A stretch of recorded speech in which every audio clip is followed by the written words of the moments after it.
ఆ కాలంలో హెచ్ఎంలందరూ ఇళ్లకు వచ్చి పిల్లల్ని స్కూలుకు పంపండని బతిలాడేవారు. కానీ ఇప్పుడు పిల్లల్ని చేర్చుకోండని క్యూలో నిలబడి డబ్బులిచ్చి మనం బతిలాడుతున్నాం.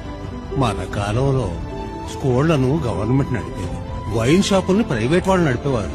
కానీ ఇప్పుడు వైన్ షాపులు గవర్నమెంట్ నడుపుతోంది, స్కూళ్లను ప్రైవేట్ వాళ్ళు నడుపుతున్నారు.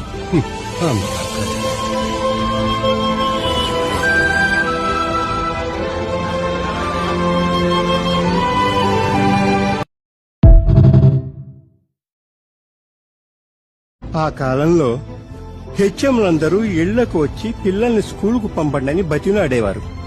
కానీ ఇప్పుడు పిల్లల్ని చేర్చుకోండని క్యూలో నిలబడి డబ్బులిచ్చి మనం బతిలాడుతున్నాం. మన కాలంలో స్కూళ్లను గవర్నమెంట్ నడిపేది, వైన్ షాపుల్ని ప్రైవేట్ వాళ్ళు నడిపేవారు. కానీ ఇప్పుడు వైన్ షాపులు గవర్నమెంట్ నడుపుతోంది, స్కూళ్లను ప్రైవేట్ వాళ్ళు నడుపుతున్నారు.